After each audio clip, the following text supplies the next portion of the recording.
لفت نظري يا جماعه ان الناس كلها نزلت ابلكيشن صراحه عشان يعرفوا راي الناس فيهم ايه.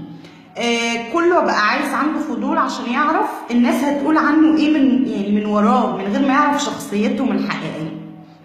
فالمفروض ان صراحه دوت كوم ده بتدخل تكتب رساله بناءه لشخص انت مثلا بتحبه، مش قادر تصرح له بحقيقه مشاعرك، فالابلكيشن حاجه كويسه انك انت تقول له من غير برضو ما تقلل من كرامتك. حاجات كده مثلا حد شايف فيه حاجه عايزه تتظبط بس انت محرج تقول له حاجه كده.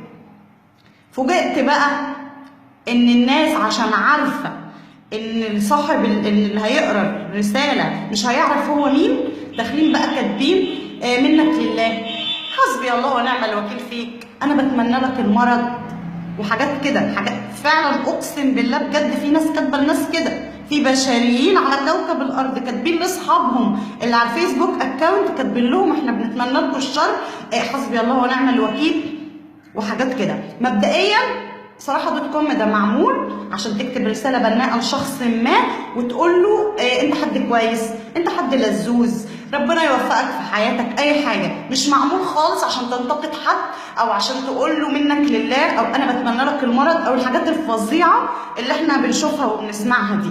بجد كون انك انت تكتب رساله لحد عشان انت عارف ان هو مش هيعرف شخصيتك الحقيقيه، تتمنى له فيها اذى في حياته او اذى في شغله او اذى في عيلته او اذى في صحته، فانت كده شخص منافق. تخيل انك انت تكتب رساله لحد تقول له فيها كده، تتمنى له يعني اسوأ الامور.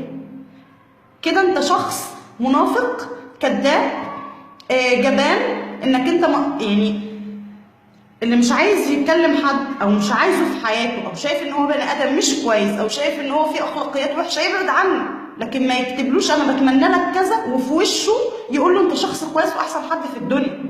يعني ناس في الفيسبوك اكونت عندك صحابك ومن معارفك ومن قرايبك ناس منك فيك، تصحى الصبح فجأة تلاقيهم كاتبين لك منك لله او انت شخص زبالة. طب لما احنا يعني لما انا شخص زبالة اصلا بتعرفني ليه؟ بجد ليه؟ يعني وصلت بينا البشاعة ان احنا ندخل نتمنى الناس الاذى عشان احنا مش قادرين نواجههم في وشهم ونقول لهم ان احنا بنكرههم. بتكره حد خرجه من حياتك، بتكره حد قول له انا مش عايز اعرفك، بتكره حد قول له الله يسهل لك انت في طريق وانا من طريق. لكن ما تبقاش في وشه حد كويس وبتحبه وبتحترمه واول ما تجيلك فرصه ان هو ما يعرفش انت مين تعمل كده معاه في ظهره. لا بجد لازم نتوقف يعني على حل في الموضوع ده. ما ينفعش اقسم بالله. صراحه دوت كوم ده معمول عشان نوجه رساله حب احترام.